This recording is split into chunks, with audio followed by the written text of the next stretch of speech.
Hey, how's it going? Today I'm talking about run slow to run fast, what it means and why it works. This is Running to the Castle, a podcast for injury-prone RunDisney runners on a journey to running magical miles. Join me, Dr. Allie, as I share the secrets I've gathered as a runner, doctor of physical therapy, and coach. You'll learn the exact ways I get my clients to the castle strong without feeling broken or held together with KT tape as they cross the finish line. Okay, so if you've been running for any length of time, like literally even if you started yesterday, you will have heard people say, well, you have to run slow, especially if you are friends with runners, if you have knee pain and have asked in the Facebook groups or have seen other people ask in Facebook groups.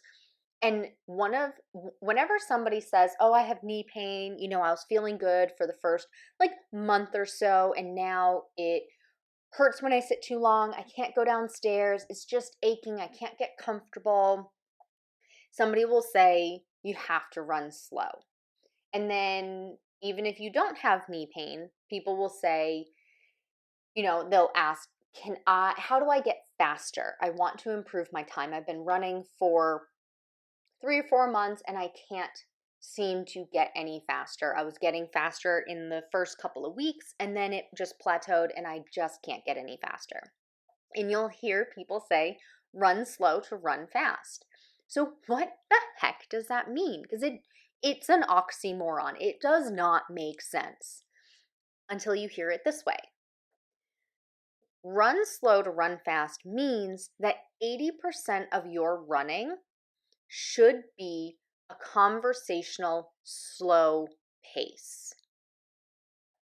That's what it means. And then the other 20% can be speed work, fast runs. So the way I structure my training plans with my one-on-one clients or my Finish Line Academy clients is the long run is slow and easy. And depending on what somebody is training for, what distance, what race they're training for, the other 2 or 3 runs in the week are going to be speed work to actually get faster and tempo pace to learn how to manage your pace. Pretty much learn what paces feel like, so then you can start noticing when you're going too fast so that you don't burn out during a race when you start off too fast. So run 80% of your running in the week slow. But how slow? I recommend somebody runs 30% slower than race pace for their long run training distances. So this upcoming weekend at the time of recording this, most runners who are doing the half marathon and 2-course challenge at Wine and Dine, most Disney runners do follow Jeff Galloway's training plan. And that training plan has you running 14 miles this week. And I can't remember, I would have to look it up, but let's call it the 30-minute maintenance runs. So your 14 miles should be at 30% slower than race pace. And then you can do those 30-minute maintenance runs. I actually call them speed work runs. You can do those 30-minute speed work runs fast.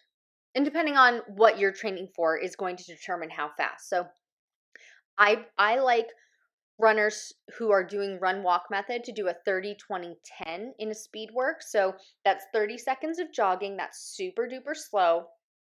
20 seconds of running. It's faster than your slow pace. And then 10 seconds of sprinting. Now, sprinting is a term that I'm using just to make the point that this is your fastest run. You should not be able to run more than about 10 seconds at that pace. You should be able to go all day with your 30-second pace, and 20 seconds, that should be somewhere in between. Or maybe it could be a tempo run. And the tempo run that I recommend is somewhere between race pace and long run slow pace. It's somewhere in the middle. So if your race pace is 13 minutes per mile and your long run pace is going to be 30% slower than that. So 13 minutes, 30% of that is going to be 1.3 minutes. So 3.9 minutes is 30%. Let's just call it 4 minutes for conversation's sake.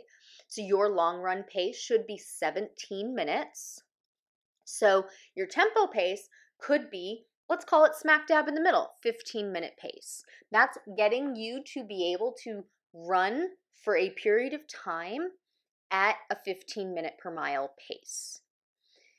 So the reason run slow to run fast works is because you conserve your energy on that long run, so to speak. Of course, you're still expending energy because you're going 8 miles, 10 miles, 20 miles if you're training for the marathon dopey or goofy. But you're conserving that energy in the muscles that are used for fast workouts. You're saving that energy for the fast workout. So then you can actually push your body during the fast workouts. And the fast workouts are for a much shorter amount of time. I say 30 minutes, but really in that 30 minutes, that's just your active workout time. That includes a 10-minute warm up and it includes a 10-minute cool down. So you just have to go 10 minutes. You can go all out for 10 minutes. And that gets your body to build up speed over time. As opposed to trying to run your race pace 13 minutes per mile or trying to go even faster on your long run, what sounds nicer? Trying to maintain a fast pace for 10 minutes or trying to maintain that fast pace for 3.5 hours every week. Now, of course, your long run isn't going to take you 3.5 hours every week, but for comparison's sake, think of it that way. Think about when you were in college and you had to do all-nighters, right? You had to pull all-nighters to finish a project, to study. Now, I don't recommend pulling all-nighters to study because you get too tired and you don't actually recall anything, so you might as well just get the sleep. But let's say you have a paper to write and you're writing the paper and you pull an all-nighter to do it. You're up all night. You stay up until 5 a.m., finish the paper, email it to your professor, or back in the day, we print it out, you hand it in to the professor. Well, now you have to go shower and get ready for breakfast in 8 a.m. class. And then the next night, well, you didn't finish the other project for your other class, so you have to pull an all-nighter again. And you do it and you pull an all-nighter until 5 a.m. and you go through that process. Let's say you do that 3 days in a row. That fourth day, you're going to crash, right? But you were okay for 3 days. What if you tried to do that for a whole week? By the end of the week, you're like dead to the world. You're incoherent with how you speak. You can't pay attention to anyone as they're telling a story. You can't even pay attention watching a movie or a short TV show. But you could do it for a limited amount of time. Same thing with these long runs, the slow runs versus the fast runs. Could you run a fast pace, the same pace, or try and get a PR every time you do your long run? Could you do it for a few weeks? Yes, you could. But eventually it's going to catch up to you and you're going to feel exhausted and you're not going to be making any more progress. You're probably actually going to be getting slower because your body can't sustain it. It doesn't have the energy reserves to be able to keep getting faster. But instead, if you run 80% of your runs slow, save that energy for your fast runs so then you can really push yourself during those fast runs. If you're looking for specific help on what paces to run your long run, your 30, 20, 10, your tempo, your progression runs, so the different types of speed work and your long runs, if you're looking for help on what paces to run, or just how to organize your training plan. This is something I do with all of my clients, my one-on-one clients. I make them customized programs. My Finish Line Academy are semi-customized programs and have the option for customizable. If you're looking for something like that, go ahead and click the link in the show notes to see how we can work together. As always, thanks so much for listening. That's all for now. Talk to you soon.